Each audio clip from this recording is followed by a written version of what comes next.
There's another old Scout. Oh, and they're driving that one. That one's awesome. Hey, welcome to the channel. I'm Mike. We're in the Scout and we're road tripping today. Taking a historic highway. We're gonna make plenty of stops along the way to some different ghost towns and different things. So it's gonna be a great video. It's gonna be fun. So stick around.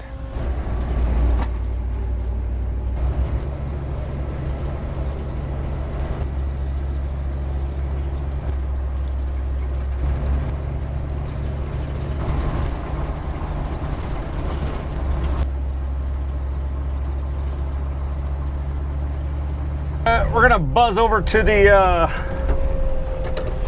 Antimony Merc and see if they're open. I don't believe they're open. It's Sunday, most of these small towns. Sunday, everything's closed, but we'll see. Well, unfortunately, they're closed. Dang, the Antimony Mercantile. It's the best in state. Closed though. I was hoping it'd be open. That's Sunday though. That would have been too big of an ask. Anyways, Antimony, quick history lesson. It was founded in 1870. Originally a mining and ranching town, and it's famous for a few things. Oh, sorry, that was loud. It's famous for a few things.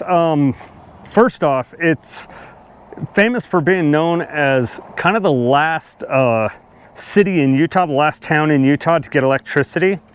And then it's also known as the outlaw stomping grounds. So Butch Cassidy and the Wild Bunch, I don't know if you guys have heard of them. They're pretty popular. But they used to come through here, and this was their stomping ground. So they used to go out to the west and hide out in those mountains. And rumor has it there's some buried treasure out there. But that's Antimony, and that's the best in state mercantile.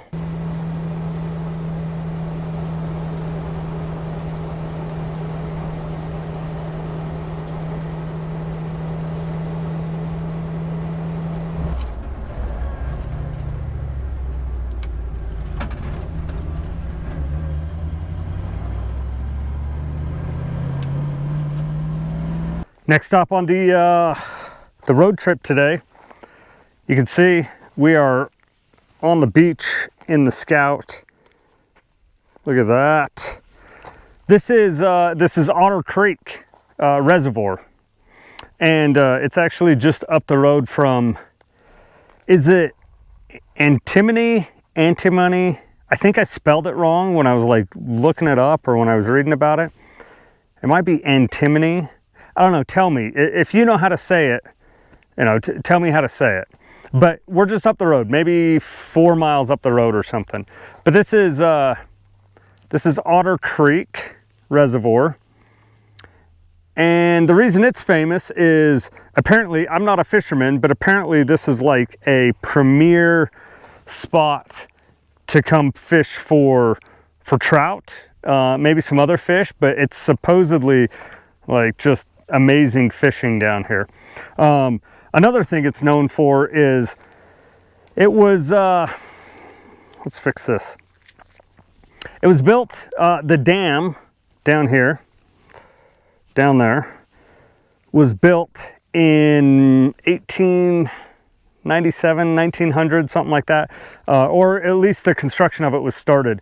And the reason it was started was the farmers kind of down in the valley down there were fighting over water rights, and they had just had enough. And so a Mr. Young, I don't know what his actual name was, a Mr. Young, he got a group of guys together, just kind of famously known as the Boys. Nobody had prior dam building experience, and they just came down here, found a good spot along Otter Creek and built a dam. And it was actually, I mean, it's successful. The Army, I think it was the Army Corps of Engineers, maybe it was the Utah State Department of Agriculture, came down and like tested the dam, and they were like, yeah, this is as good as any other earthen dam around, if not better than some. So that's a dam just built by a bunch of dudes. That's awesome. But let's see if we can get you guys close. The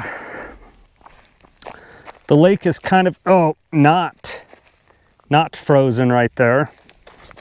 But let's see. Let's get bigger and bigger rocks to chuck out there. So let's go with this. Okay. Now we need a bigger rock, because we're always getting bigger rocks out there.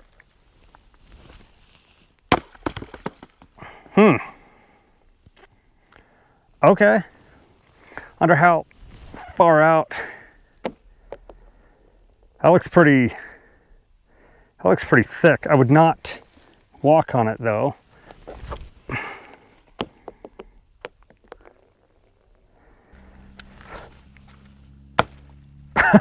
No.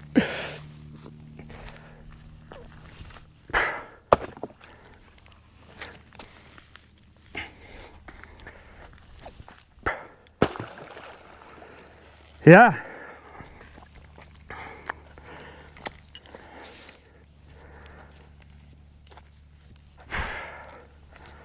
All right, well, it's going to do it for this stop. Otter Creek Reservoir, Otter Creek State Park. We're not going to fish. We're going to keep going. Trying to think what our next stop is. I don't know what our next stop is. It's going to be a surprise for both of us. So let's do it.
Man, I gotta take a break for a minute. Lots of driving. But the next stop on the road trip here is we're in Koosharem, and we're at the Koosharem Mercantile. But what Koosharem's probably most famous for is in 2008, a world record elk was shot in this, was killed in this area, I don't know what you call it, hunted in this area. And it's called the Spider Bull, I guess, because of the, you know, the antlers and stuff. So I don't know, look it up. Maybe I'll throw a picture up here. But it was just outside of town. So now this is known as like a premier hunting area. And then we're going to go into the Koosharem Mercantile, which is also known as the Tri-City Merc. It's kind of got a little bit of everything. We're going to go in and see what's going on. I don't need fuel. They got soft serve. Maybe we'll get an ice cream. I do need something to eat though, so let's see what they got.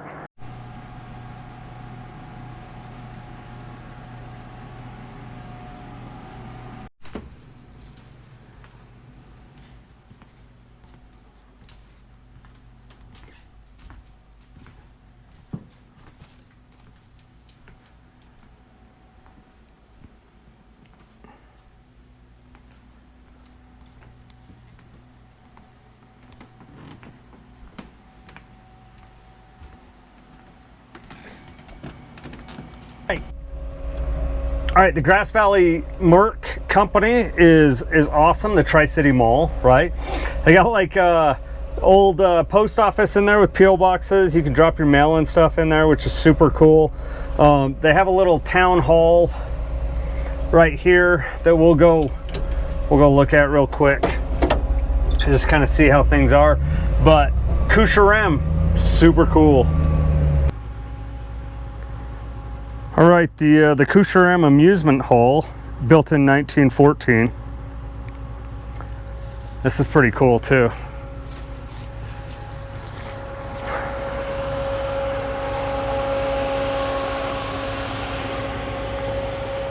Ah, that's a cool old building. And then the Paiute Trail System. I know somebody that helped create a bunch of that, but that's the Koosharem Amusement Hall, built in 1914. I'm sure it's been updated a few times, but it's, I like seeing these old structures. I wish we could go in. Apparently you can if you just talk to the right people, but again, it's Sunday in central Utah. Not a soul is around. We were lucky that the Grass Valley Merc Company was open. But that's it. That's the amusement hall. All right, let's roll.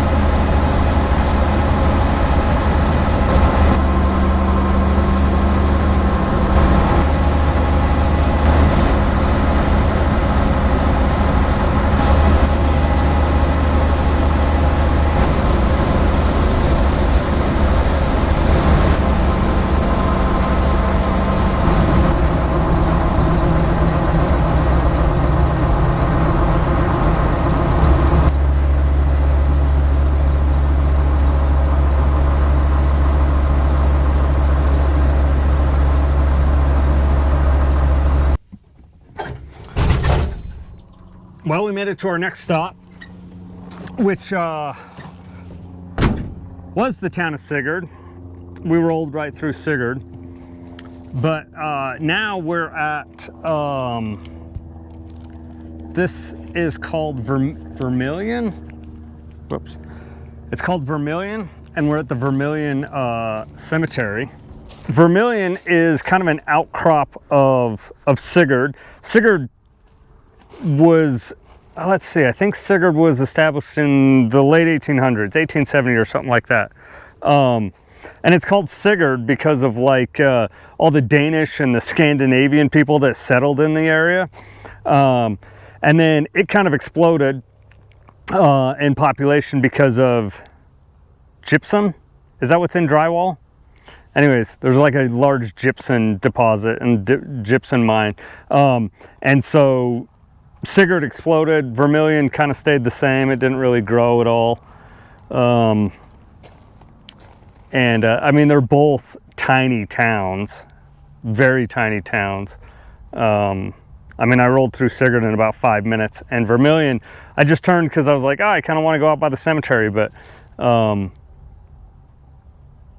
that's why we stopped here. But we're going to go up to, I think the next biggest town is either Richfield or Salina. But Richfield's actually decent size. Salina's getting there, but Richfield's kind of the next biggest size. But the Scout's doing amazing. It's doing really good. We're gonna keep going.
right, so we're just pulling up to the Salina P.O.W.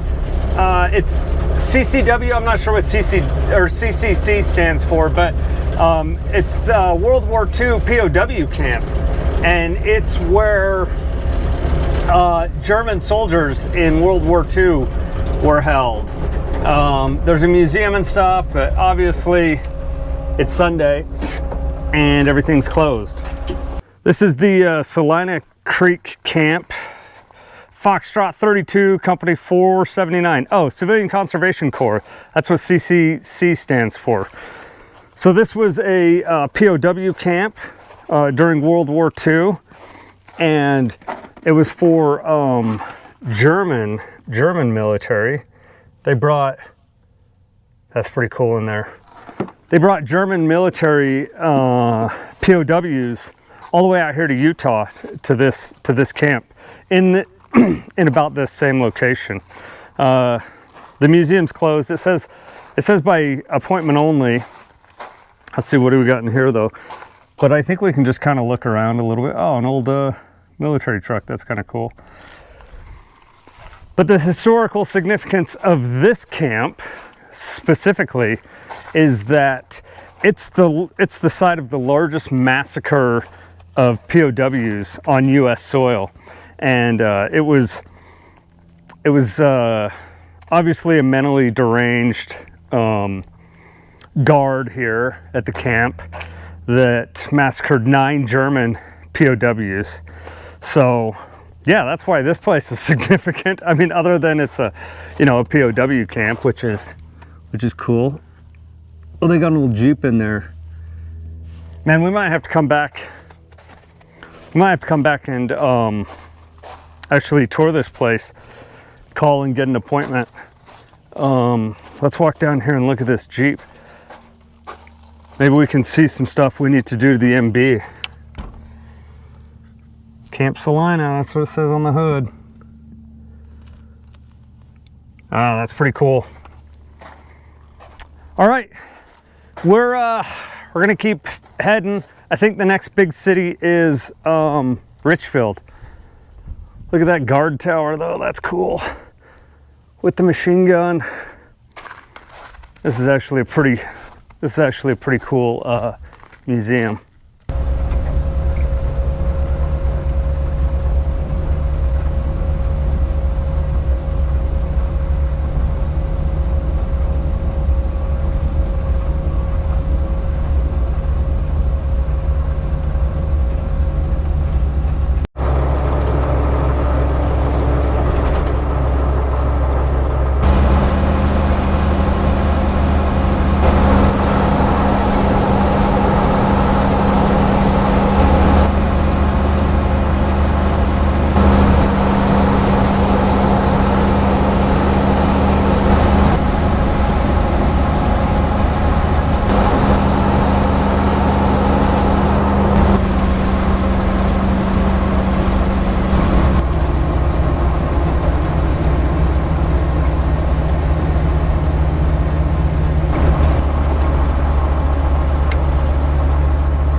We are getting close to the end of our road trip. We're in Gunnison. We have a couple of stops. Let's see. We have Gunnison and then maybe 2 more stops and then we'll be home. So we're in Gunnison. Let's see, Gunnison, I don't know when it was founded. It was named after a U.S. Army captain.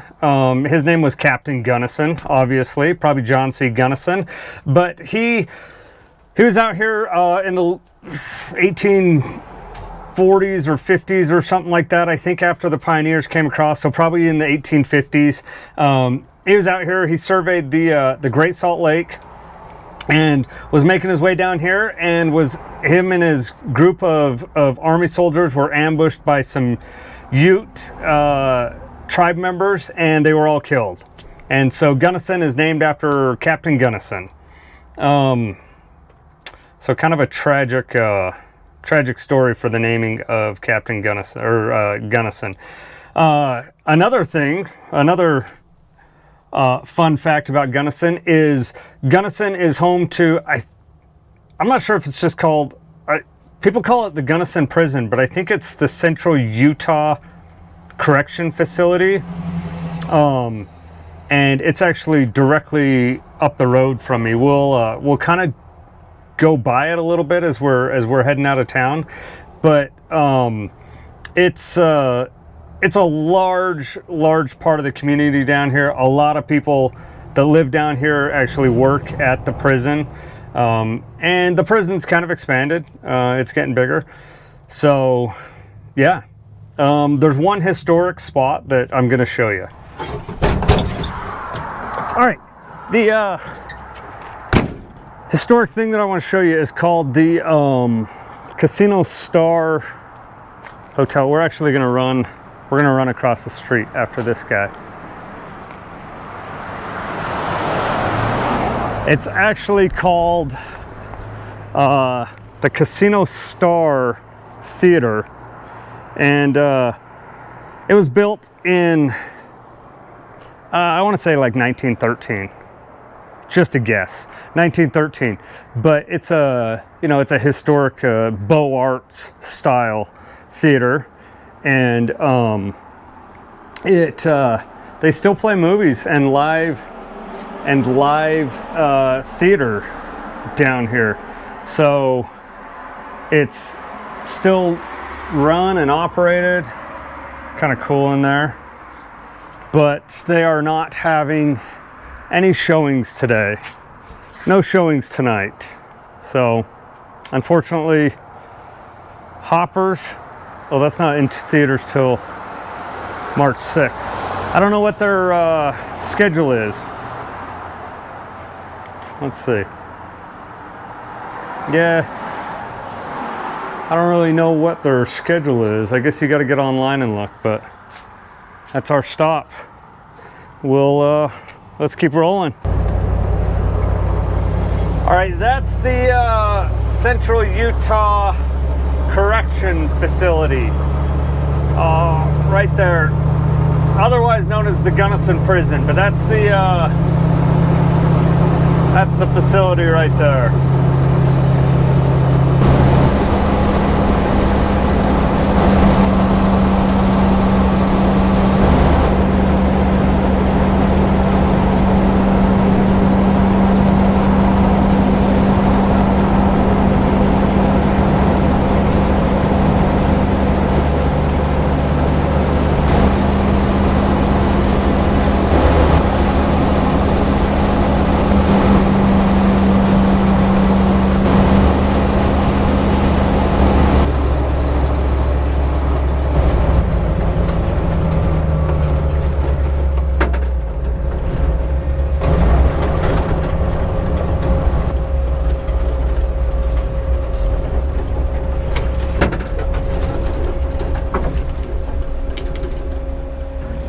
We made it to our final destination.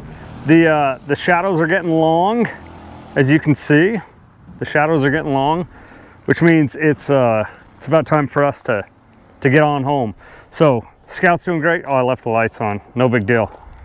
But we are at the historic church, Holiness to the Lord, Levan Ward, 1904. That's when this building was built.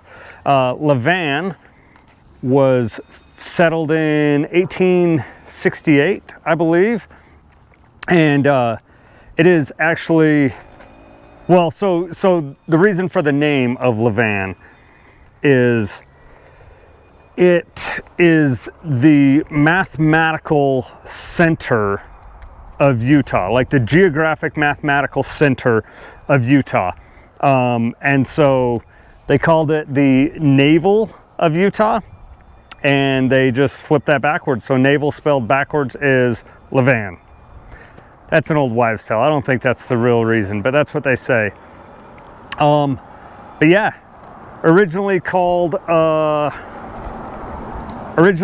Chicken Creek because out this way is Chicken Creek, and they changed the name. I don't know when they changed the name, but it was, like I said, it was settled in 1868, called Chicken Creek, and then later they called it Levan.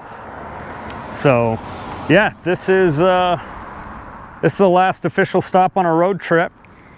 So the rest of the video is just going to be probably just a montage of me driving home. This is like an hour away from my house, so it's still going to be like an hour home. We should have plenty of sunlight, and I don't think we'll hit dark by the time we get home. So all right, let's do it. Let's get out of here. All right, let's roll. But I was just doing some quick Googling, and of course I should have known the actual name Levan came from Brigham Young. He was the first governor of Utah, I guess, but he was a leader of the Mormon Church, and he's the original one that kind of pushed people down here to settle this area instead of like the Chicken Creek area. And so he is the one that came up with the name Levan. So there you go. There's an update for you. But we're gonna keep driving. Like I said, it's about an hour home. So let's see what we do.